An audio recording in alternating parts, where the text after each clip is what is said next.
अस्सलाम वालेकुम, मेरा नाम है मनवर हुसैन और आप मेरा यूट्यूब का चैनल देख रहे हैं मनवर केमिस्ट के नाम से। हमारा फर्स्ट चैप्टर चल रहा है केमिस्ट्री का, जिसमें हम आपको केमिस्ट्री की बेसिक्स पढ़ा रहे हैं। और हमारा आज छोटा सा टॉपिक है एनालिसिस ऑफ ए कंपाउंड। हमने जब भी कोई कंपाउंड देखना है तो हमने उसका तजज़िया करना होता है, ठीक है, या उसकी हमें पहले कह लो कि जांच पड़ताल करते हैं, ऐसे कह लो आप, ठीक है, कि उस कंपाउंड के अंदर क्या क्या मौजूद है और कितना मौजूद है। इस चीज़ का नाम बेटा होता है एनालिसिस। तो हम देखेंगे भाई, जो मैंने यहाँ पे लिखा हुआ है empirical formula and molecular formula, क्योंकि उसी टॉपिक की शुरुआत है। आज हम वैसे वो टॉपिक तो डिस्कस नहीं करेंगे, लेकिन बहरहाल हम एक कह लो कि उसकी जो बेसिक नीड होती है कि अगर कोई भी कंपाउंड है हम उसको एनालाइज करते हैं तो कितने तरीके से करते हैं, वो हम आज के लेक्चर में देखेंगे बेटा जी। तो शुरू करते हैं जी। हमारे पास जब भी हम एनालिसिस करते हैं किसी भी कंपाउंड का तो दो चीज़ें हमारे जहन में आती हैं। यानी जो एनालिसिस होता है बेटा हमारे पास वो दो तरह का होता है। एक होता है क्वालिटेटिव एनालिसिस होता है, ठीक है। और बेटा जी दूसरा हमारे पास जो कह लो कि एनालिसिस को हम लोग कहते हैं क्वांटिटेटिव एनालिसिस।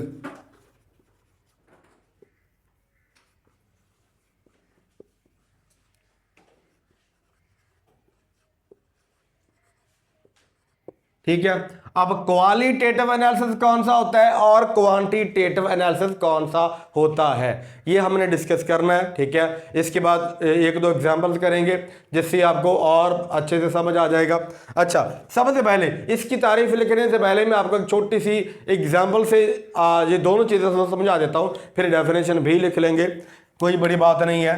तो क्वालिटेटिव एनालिसिस यानी इसके अंदर हम उसकी क्वालिटी कह लो या उसकी इकसाम कह लो या उसकी टाइप्स कह लो, किसी भी कंपाउंड के अंदर पाए जाने वाले एलिमेंट्स की या एटमों की वो डिस्कस करते हैं। फॉर एग्जांपल अगर मैं आपको मिसाल दूं बेटा जी, आपके सामने वाटर ये कंपाउंड है, तो बताओ मुझे वाटर की जब सबसे पहले हम क्वालिटेटिव एनालिसिस करेंगे तो उसमें क्या देखेंगे। सबसे पहले तो हम बेटा देखेंगे कि इसके अंदर क्या क्या मौजूद है।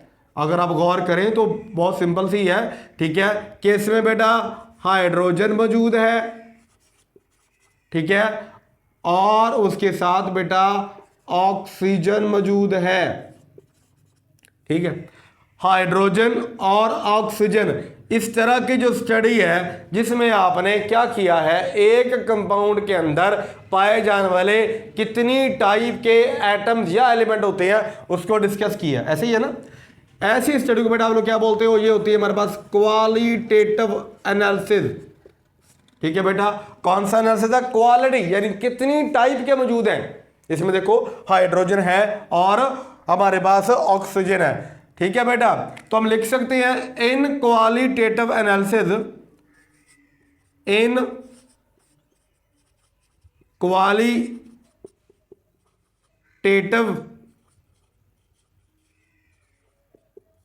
एनालिसिस हम क्या देखते हैं, इसमें बेटा लिखा जाता है व्हाट इज प्रेजेंट, ठीक है। व्हाट इज प्रेजेंट, क्या मौजूद है, कौन से ऐसे एलिमेंट हैं जो कि या आइटम कह लो, ठीक है, जो कि आपके कंपाउंड में पाए जाते हैं, ठीक है। यह तक क्वालिटेटिव एनालिसिस में है क्या क्या, ठीक है ना। उसके बाद आएगा कितनी मिकदार में मौजूद है। जैसे सर आप कह ले कि अगर आपको कोई शादी में बुला ले तो मेन्यू में क्या क्या होता है, पहले आप ये देखते हैं, ठीक है। एज ए पाकिस्तानी हमारा ये अव्वलीन फ़र्ज होता है कि हम मेन्यू को पहले देखें कि क्या क्या मौजूद है। उसके बाद फिर आपकी जो पसंद या नापसंद होती है, ठीक है। अगेन एज ए पाकिस्तानी हमको बिरयानी सभी को पसंद होती है, ठीक है, और बनी पर अच्छी हो भाई तभी। तो अब कितनी मिकदार में फिर आपने हस्बे तौफीक खाना होता है, ठीक है, वो भी एज ए पाकिस्तानी मैं बोलूँगा नहीं, आपको पता ही होगा, ठीक है। तो होता है हाउ मच इज प्रेजेंट, तो हम यहाँ पे लिखेंगे। पहले ये तो देख लिया कि हाइड्रोजन मौजूद है, ऑक्सीजन मौजूद है। अब देखेंगे हमारे पास इन quantitative analysis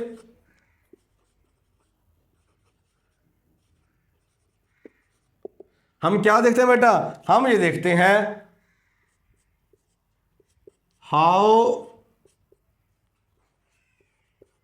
much is present, ठीक है, यानी कितनी मिकदार में मौजूद है, या मेजरमेंट कर सकते हैं हम उसकी, ठीक है बेटा। यानी आपने पहले क्या देखा कि इसमें हाइड्रोजन है या ऑक्सीजन है। क्वांटिटेटिव एनालिसिस में आपने क्या देखा, आपने ये देखा इसके अंदर प्यारे बच्चों कि हाइड्रोजन के 2 एटम मौजूद हैं और ऑक्सीजन का 1 एटम मौजूद है, यानी इसकी रेशियो होती है 2/1, ये इसकी रेशियो आती है हमारे पास, ठीक है। अब देखो जरा वाटर के मॉलिक्यूल में, वाटर के हमारे पास है एक कंपाउंड है, ठीक है, उसके मॉलिक्यूल कह लो, ठीक है, लिया हमने। अब उसके अंदर आपने क्या देखा, हाइड्रोजन के 2 एटम है और ऑक्सीजन का 1 एटम है, हमने उसको मेजर किया है। तो यानी जो मिकदारी पैमाइशें होती हैं, ठीक है, जिसमें आप मेजर कर सकते हैं बेटा, वो कौन सा एनालिसिस होता है, क्वांटिटेटिव एनालिसिस, ठीक है। याद रहे मैंने अभी तक आपको डेफिनेशन नहीं समझाई, मैंने एक छोटा सा आपको नुक्ता बताया है कि हम सबसे पहले जब भी एनालिसिस करते हैं तो 2 बातों का ध्यान रखते हैं। पहले ये देखते हैं कि क्या क्या मौजूद है और फिर ये देखते हैं कि कितनी मिकदार में मौजूद है, ठीक है। सो अगर हम इसको लिखें तो बेटा आएगा हमारे पास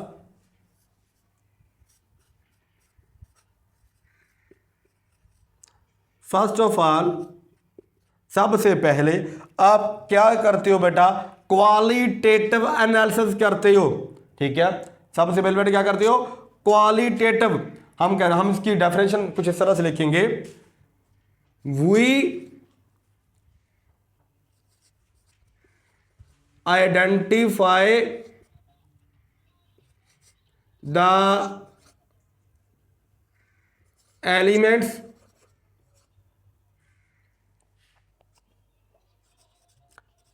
वी आइडेंटिफाई द एलिमेंट्स, या आप लिख लें ऑल एलिमेंट्स, ठीक है, फिर भी ठीक होगा।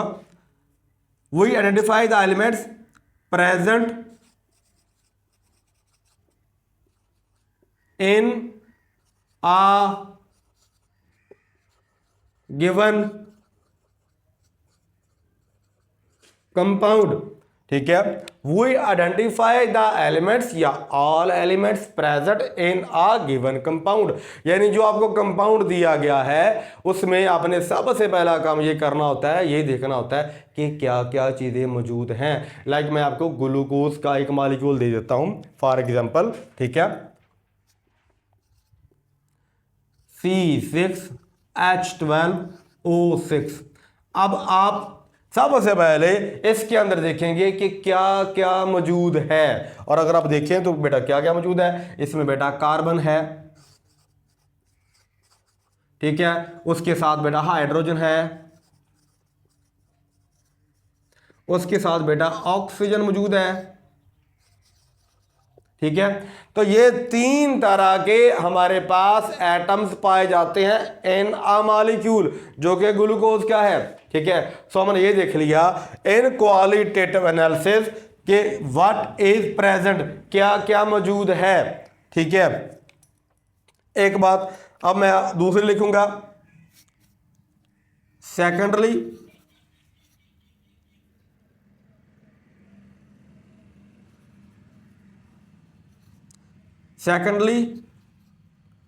we determine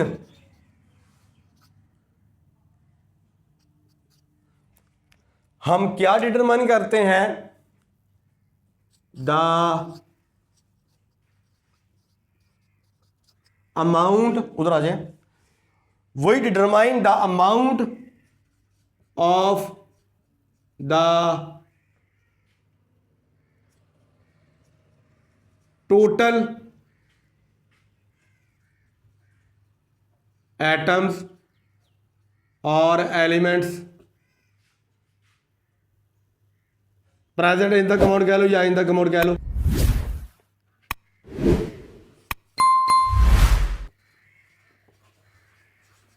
ठीक है।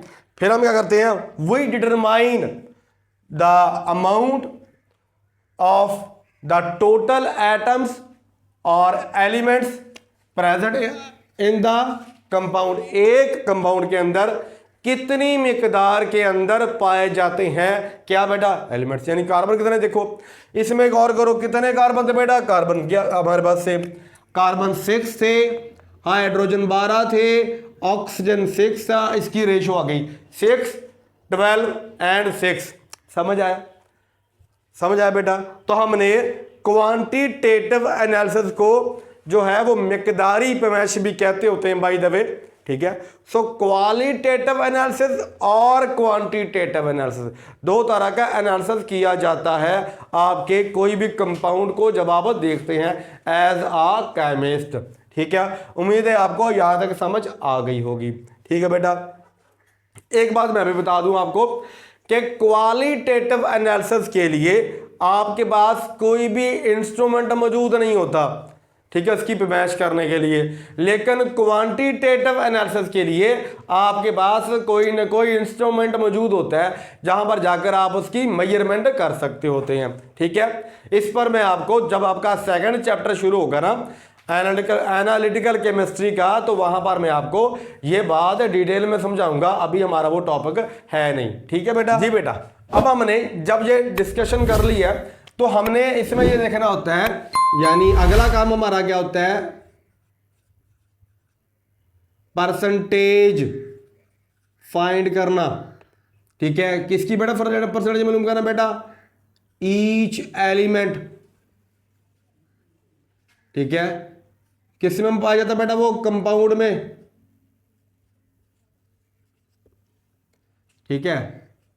यानी अगर आपके पास एक कंपाउंड मौजूद है, उसमें हमने फाइंड कर लिया कि क्वालिटेटिव या क्वांटिटेटिव, ठीक है।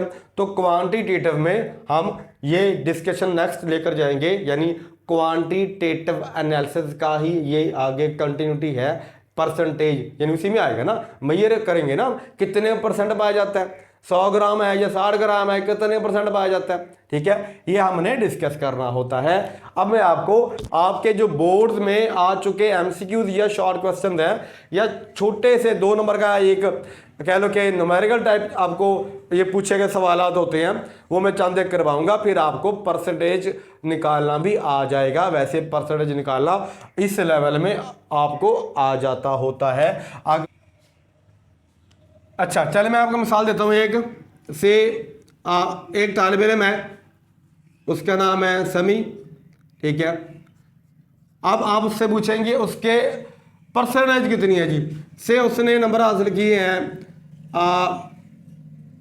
480, ठीक है, और बेटा टोटल मार्क्स से 550।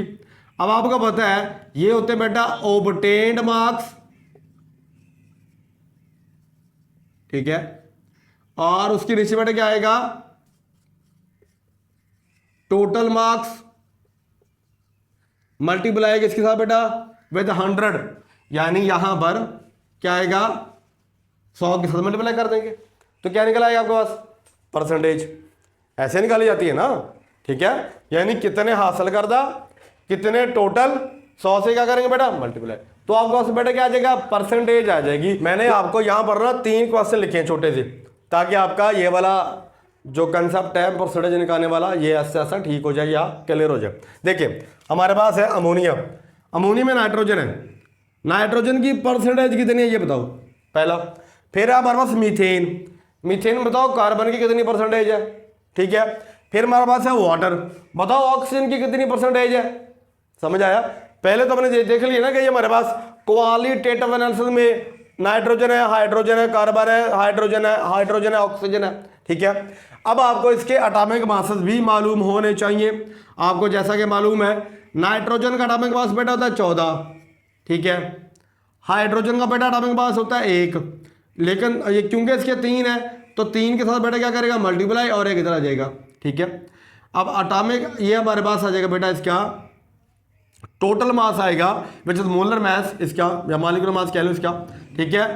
14 और 3 17 बन गया बेटा, 17 अमोनिया का मॉलिक्यूलर मास कह लो, मीथेन है, कार्बन का बेटा होता है 12, ठीक है, और आपको पता हाइड्रोजन का बेटा एक होता है, 2 से मल्टीप्लाई करेगा तो क्या बनेगा बेटा जी हमारे पास 12 2 सॉरी 4 है, 4 से मल्टीप्लाई करेगा बच्चे, ठीक है। तो 4 इसके 12 इसके कितने बन गए बेटा 16, ठीक है। AMG लिख लो बेशक इसका मोलर मास जो होता है, या ग्राम में लिख लो, आपकी मर्जी है, ठीक है। इधर देख लो बेटा वाटर का बताइए वैसे 18 होता है, लेकिन हाइड्रोजन का 1 होता है, ठीक है। एटॉमिक मास ऑक्सीजन का बेटा 16 होता है, तो 18 बन गया।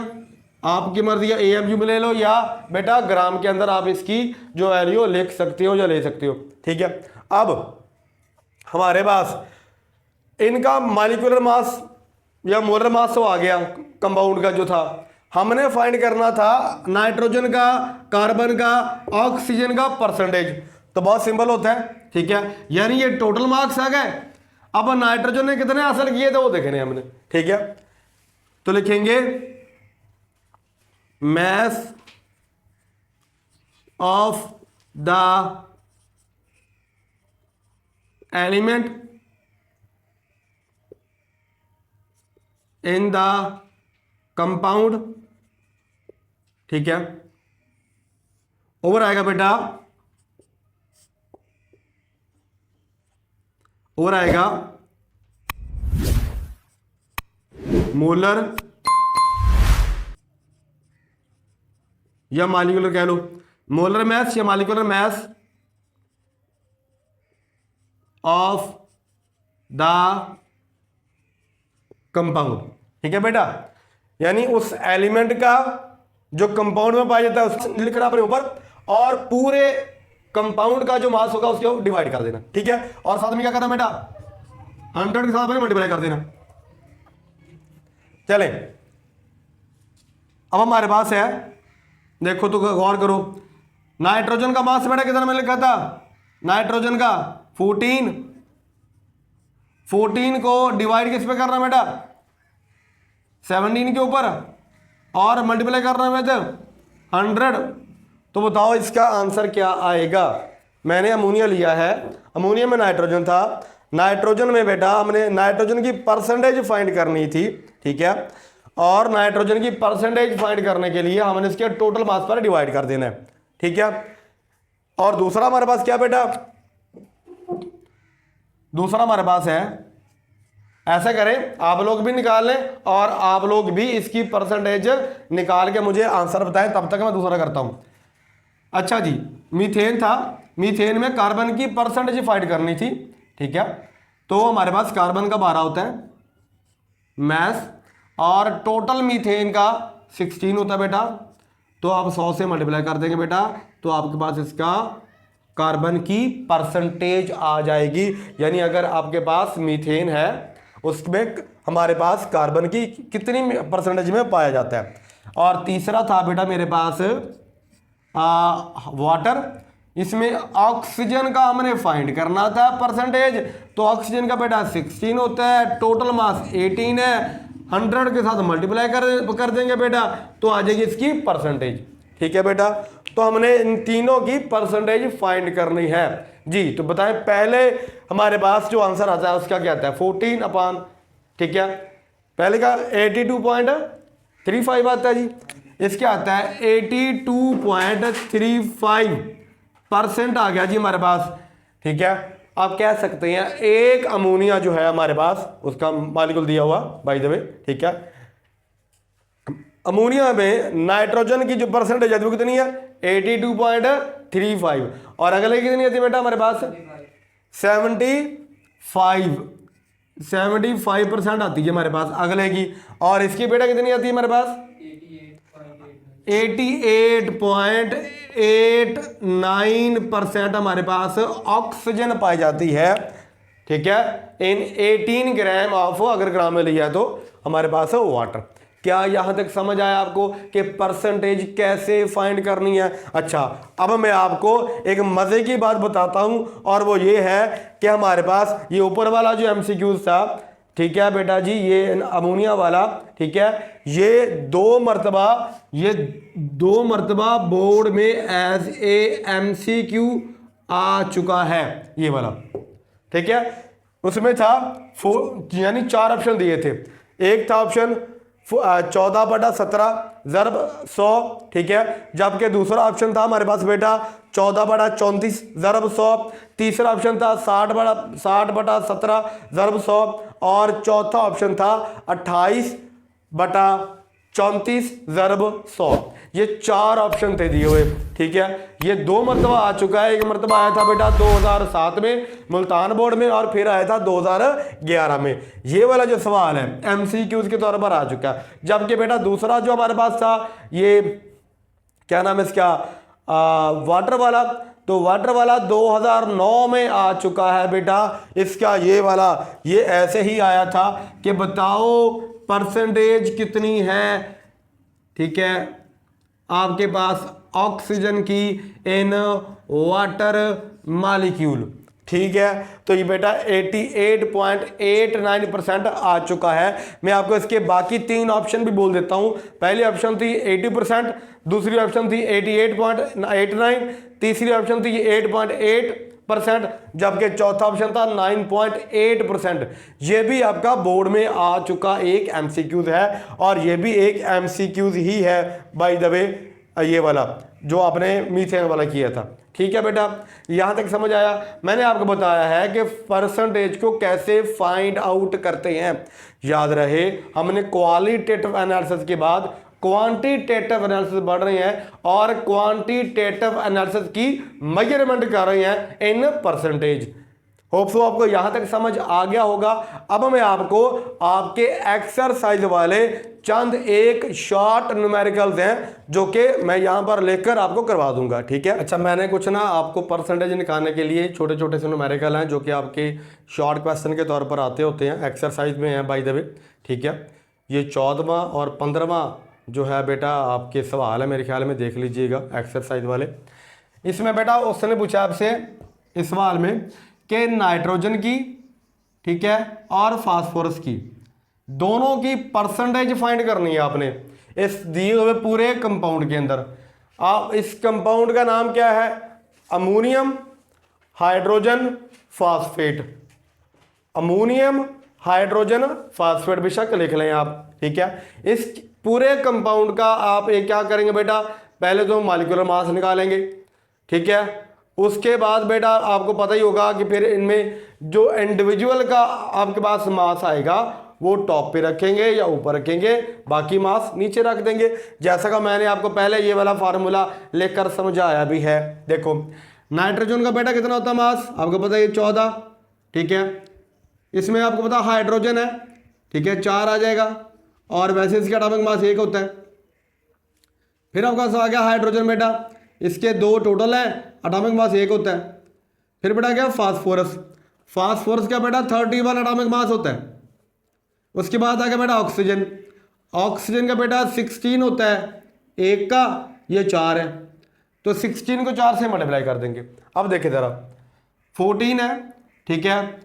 अब आपके पास 14 जमा 4 18, 18 और 2 20, ठीक है। ये 20 एक साइड पे कर ले और बेटा ये 31 और ये 64, यानी 20 प्लस 31 प्लस 64, इन तीनों को आप जमा कर ले, ठीक है। ये 31 है, 20 है, 64 है, इनको जमा करें। हाँ जी, क्या आंसर आएगा बेटा, 115 आता है जी हमारे पास, 115, ठीक है। 115 बेटा इसका टोटल मास आ गया। अब क्या करो, इसको अगर नाइट्रोजन का निकालना है तो नाइट्रोजन का इंडिविजुअल मास ऊपर रख दो, तो लिखेंगे percentage of nitrogen is equal to, nitrogen का 14 होता है, 14 डिवाइडेड बाय 115 और जरा आएगा बेटा 100, ठीक है। हाँ जी बेटा कितना आता है इसका 12.17% आ गया आपके पास, ठीक है। इसके बाद आता है हमारे पास फास्फोरस का, तो परसेंटेज ऑफ फास्फोरस बेटा आप निकालेंगे, इसका 31 था और 115 पे डिवाइड करके 100 से कर देंगे मल्टीप्लाई जी, कितना आएगा इसका आंसर, आप लोग खुद भी कर लीजिए करें बाय द वे, जी 26.96, ठीक है हमारे पास ये परसेंटेज आ गई नाइट्रोजन की, ठीक है, और फास्फोरस की इन दैट गिवन कंपाउंड। हाँ जी, हमारे पास है अमोनियम फास्फेट या इसको ट्राई अमोनियम फास्फेट भी कह सकते हैं आप लोग बाय द वे। आपको पता है नाइट्रोजन है, इसके 14 होते हैं, अब ऊपर भी मैंने हल किया था बाय द वे। अगर आप गौर करें तो आपको नजर आएगा बेटा कि ये नाइट्रोजन का जो है वो सारे का अमोनियम का जो है वो ट्राई है, यानी आपके पास 3 से मल्टीप्लाई कर रहा है नाइट्रोजन, तो बेटा 14 3 से मल्टीप्लाई करेगा, और साथ में इसका पता एक ही होता है 4 हाइड्रोजन के एटम है और 3 से भी मल्टीप्लाई करेंगे तो 4 क्रॉस 3 लिख दे सीधा, क्योंकि इसकी एटॉमिक मास एक ही होता है। तो आप बेटा एक लिख ले ना लिखे तो पता ही एक है, ठीक है, तो 4 4 रहेगा और 3 3 रहेगा।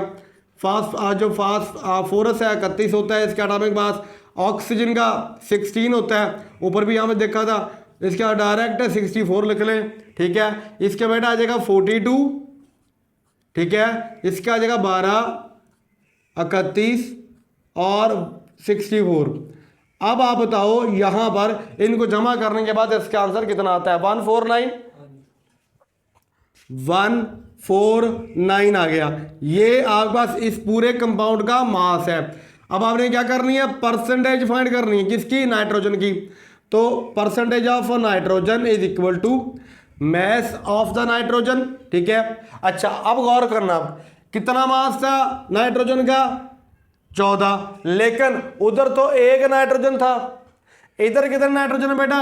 3। तो बेटा इसका टोटल मास लिखेंगे, समझ आ रही है? आप बेशक देख ले बुक के ऊपर, इसका टोटल मास लिखा होता है, ये नहीं लिखेंगे 14, यानी इस कंपाउंड में इसका टोटल मास ना, एक एलिमेंट का टोटल मास आएगा, mass of the element in the compound, ठीक है। अब वो अगर एलिमेंट 3 मरतबा है या 2 मरतबा है या 1 मरतबा है, ठीक है, फिर हमारे पास जो है ये आएगा उतनी मरतबा ही से, ये 3 मरतबा था तो 42, और इसके नीचे बेटा आएगा 149। 100 से करो बेटा मल्टीप्लाई, इसका आंसर बताओ कितना आता है? 28.18% आ गई। परसेंटेज किसकी बेटा? Percentage of nitrogen in ammonium phosphate, और you can say that tri ammonium phosphate, ठीक है बेटा। अब आगे आ जाओ, इसी में मालूम करनी है आपने क्या बेटा? परसेंटेज ऑफ फास्फोरस, तो परसेंटेज ऑफ फास्फोरस, ठीक है बेटा। क्या करेंगे? आपको पता है इसकी 31 है, और 149 इस पे डिवाइड करने के बाद 100 के साथ मल्टीप्लाई करेंगे बेटा, जवाब बताओ इसका कितना आता है? परसेंटेज ऑफ फास्फोरस का 20.8% आ गई बेटा फास्फोरस की परसेंटेज। याद समझ आ गया बेटा? H3PO4, ये भी आपको बोर्ड में एक क्वेश्चन आ चुका है कि मरतबा, ठीक है। हमारे पास H3PO4 में आपने परसेंटेज फाइंड करनी है, किसकी? फास्फोरस की। हाइड्रोजन के 3 होते हैं, मैं 3 ही लिखूंगा, ठीक है, कोई एक मास होता है इसका। फास्फोरस का बेटा मैंने बता दिया 31 होता है बेटा। ऑक्सीजन का मैंने बता दिया 16 होता है, तो 16, ठीक है, 3 दिए हुए हैं हमारे, सॉरी 4 दिए हुए हैं, तो 64 बन जाएगा। जरा जमा करो इसको, 64 + 31 + 3, ठीक है, इनको जमा कर दें बेटा, तो ये मेरे ख्याल में 98 आएगा। देखो तो भला, ठीक है, इतना ही आ रहा है। देखिए ना, ये जमा कर, ये 34 बन गया, 34 में ये बन गया पूरा, ये 98 आ गया। अब जरा बताओ मुझे फास्फोरस की percentage in that compound. Again क्या करेंगे बेटा? परसेंटेज फाइंड करने के लिए आप बेटा वही फार्मूला लगाओगे जो मैंने यहाँ पे लिखा हुआ बाय द वे है, 31 तकसीम 98 × 100। बेटा इसका आंसर बताएं क्या निकलता है? हाँ जी, 31.63। वैसे ना अगर आप थोड़ी सी कह लो कि वो कर ले ना, अगर आपको नहीं आती ना परसेंटेज, कैलकुलेटर नहीं है, देखो ना 31/100 होता तो सीधी हमारे पास 31% आ गई थी, ऐसे ही है ना। ये 100 से थोड़ा सा कम है 98, तो जो परसेंटेज है वो 31 से थोड़ी सी ऊपर आएगी। अगर ये 100 होता तो पूरी 31% आनी थी, ये 98 है, थोड़ी सी ऊपर चलेगी, वही जवाब आया आपको। ठीक है, अब आ जाओ यहाँ पे ये वाला, बताओ जी ये हमारे पास होता है भाई जो यूरिया, यूरिया का फार्मूला है, ठीक है, NH2CO NH2। इसको लिखने के और भी तरीके होते हैं, यानी आप इसके ऐसे भी लिख सकते हैं बेटा, by the way NH2 whole twice CO, ये भी यूरिया ही है बाय द वे। ठीक है, अब आपको पता है हाइड्रोजन के 2 होते हैं, ठीक है, नाइट्रोजन का बेटा 14 होता है 14, कार्बन का बेटा 12, ऑक्सीजन का बेटा 16, अगेन 14, अगेन इसका 1 होता है एटॉमिक मास, तो 2 दिया हुआ है, 2 आ जाएगा, इन 2 एटम दिए हुए हैं। ठीक है, अब जमा कर लो इसको,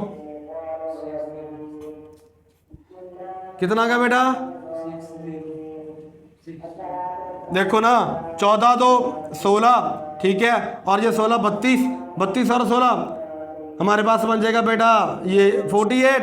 ठीक है, 48 में हमारे पास 12 जमा कर दो, बन गया 60। ठीक है, चलो बेटा इसकी परसेंटेज फाइंड करते हैं। हमारे पास है नाइट्रोजन की, कितना था बेटा, देखो एक नाइट्रोजन का 14, 2 दिए हुए ना, एक ये वाला और एक ये वाला, 28 आएगा, नीचे आएगा बेटा 60 क्रॉस 100, बेटा आएगा 46.66%, इतना आ जाता है। ठीक है, यानी अगर यूरिया आपको दिया हुआ है उसके अंदर नाइट्रोजन की जो मिकदार है कितने परसेंट पाई जाती है, दैट इज 46.66 या 65 कर लो, आपकी मर्जी है। ठीक है, आगे हमारे पास है अमोनियम नाइट्रेट और अमोनियम या डाई अमोनियम सल्फेट। ठीक है, मैं आपको डाई अमोनियम सल्फेट का बता देता हूं, इसका आपने खुद निकालना है, इतना मुश्किल नहीं है बाय द वे। ठीक है, इसमें नाइट्रोजन की परसेंटेज आपने खुद फाइंड करनी है, इसकी मैं फाइंड करने लगा हूं। आपको पता है ये 14, इसका बेटा हमारे पास 2 से मल्टीप्लाई कर रहे हैं ना, नाइट्रोजन 14, 2 से ज़रा भी खा रहा है तो 2 मरतबा आ गया। आपको पता है एक हाइड्रोजन का 1 होता है, तो 4 आ जाएगा इसका, 2 ये वाला। ठीक है, यानी 4 × 2। ठीक है बेटा, सल्फर का एटॉमिक मास होता है 32, ऑक्सीजन का होता है 16, और कितना बन गया 64, ये 12 किया हुआ है, इसलिए मैं सीधा लिख रहा हूं। ठीक है, तो 28, ठीक है बेटा, 28 + 8 + 32 + 64, चलो करो जरा इसको, कितना टोटल इसका बनता है आंसर। हाँ जी, 132, 132 बनता है जी इसका आंसर। ठीक है, अब आपने क्या करना है, इसमें नाइट्रोजन को फाइंड करना है, सिंपल है। देखो ना नाइट्रोजन का ट्वाइस है, 2 मरतबा है, तो 28 आएगा ऊपर, 132 आएगा नीचे। ठीक है, परसेंटेज आएगी नाइट्रोजन की, और ये आ जाएगा भाई 100 के साथ, निकालो कितना बनता है। हाँ जी बेटा, 21.21% इतना बनता है। ठीक है, ये हमारे पास परसेंटेज है किसकी, 21% बोलो ना फिर आप, 21% 21। ठीक है, हमारे पास इसका आंसर आता है। ठीक है, 21% 21। ठीक है, ये हमारे पास नाइट्रोजन की परसेंटेज है। क्या याद तक समझाया बेटा आपको? हमने आज आपको ये बताया कि जब एनालिसिस करते हैं तो क्वालिटेटिव भी करते हैं, क्वांटिटेटिव भी करते हैं। पहले देखते हैं क्या क्या पाया जाता है, ठीक है, फिर हमने उसको जमा करना होता है। जैसे कि हमने यहाँ पर देख लो, नाइट्रोजन है, हाइड्रोजन है, नाइट्रोजन है, फिर ऑक्सीजन है। अब कितनी मिकदार में मौजूद है वो होता है क्वांटिटेटिव एनालिसिस, और वही हम यहाँ पे डिस्कस कर रहे हैं। क्या आपको यहाँ तक समझ आया बेटा? हाँ जी बेटा, यहाँ तक आपने मेरे से आज का जो टॉपिक था एनालिसिस वाला वो पढ़ लिया है, और नेक्स्ट टॉपिक के अंदर हम इंशाल्लाह एम्पिरिकल फार्मूला और मॉलिक्यूलर फार्मूला को डिटेल में डिस्कस करेंगे। तब तक अपना बहुत सारा ख्याल रखिएगा, दुआ में याद रखिएगा। अल्लाह हाफिज़।